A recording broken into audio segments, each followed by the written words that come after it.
Today's lesson is looking at Core 2 differential equations, Chapter 8, and this is our second lesson on this topic. So we're going to be looking at simple harmonic motion. So if we've got an object travelling with constant acceleration towards a fixed point O, then we can model it with simple harmonic motion.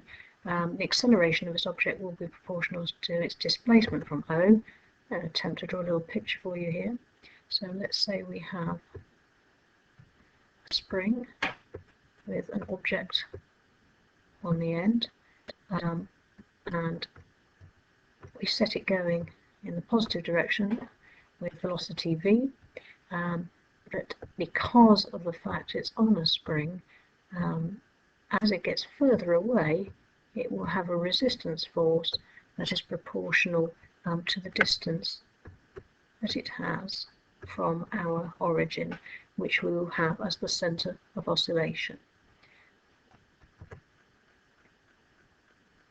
Now, using the equation of motion,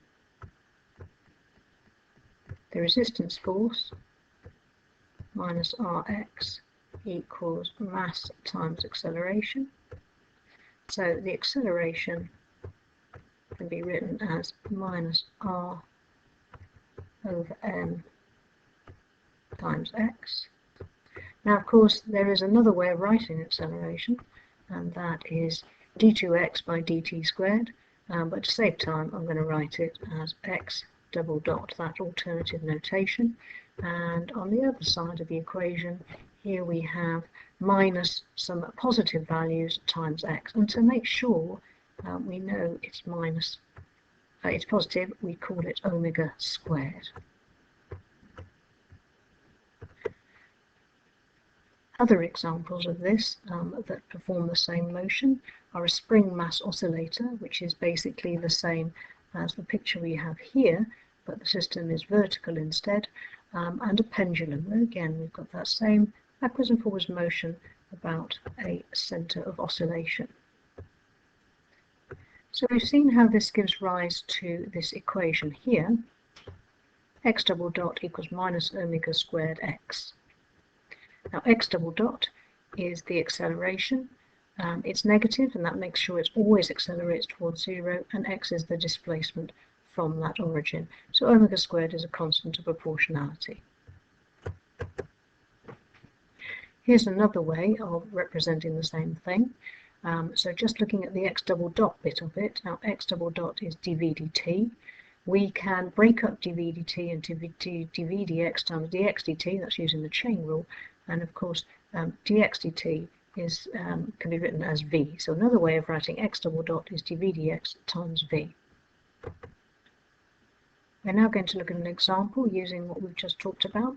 So maximum displacement of an object undergoing simple harmonic motion about O is A, and we're first of all going to find an expression for v squared, where v is the velocity of the object, and then we're going to solve the differential equation completely.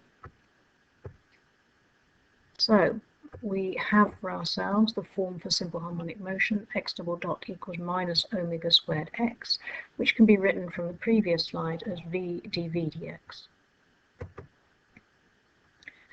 Separating the variables so that we have the v dv on one side and the minus omega squared x dx on the other side, and sticking integral symbols in front, we can then go ahead and integrate it, half v squared on the left and minus a half omega squared x squared plus c on the right. We were told, or we know, that its maximum displacement as it goes off to the side, that its velocity will be momentarily zero at that maximum place. Stick that in and we get a value for c.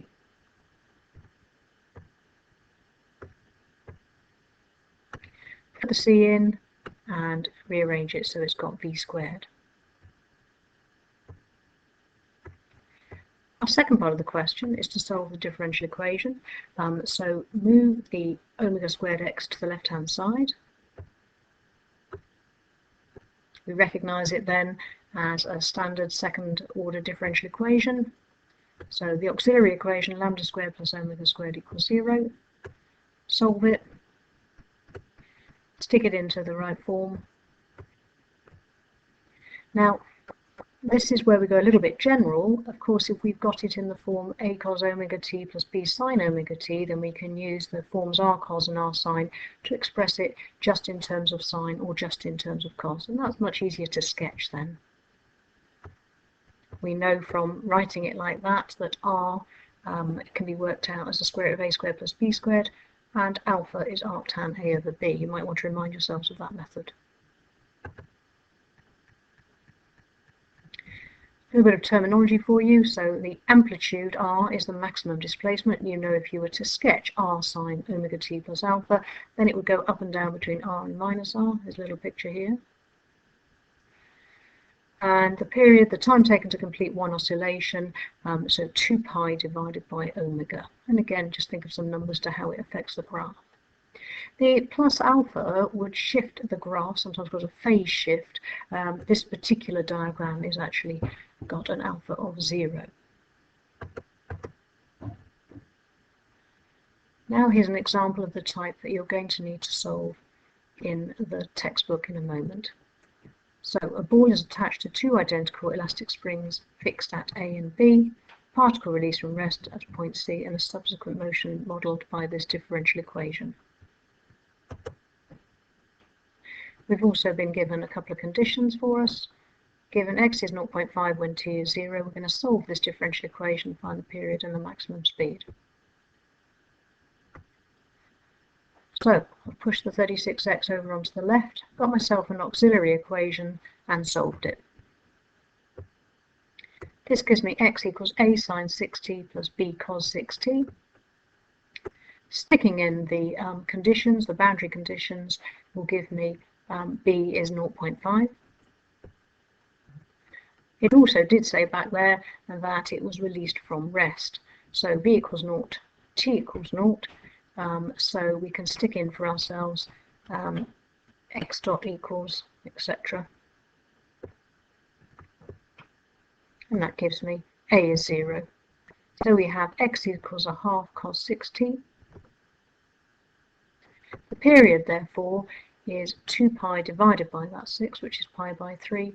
And the maximum speed, well, I know that x dot equals minus a half of 6 sine 6t. And so the fastest that will be able to go is 3 meters per second. Now please try exercise 8b, questions 2, 4, 6 and 8.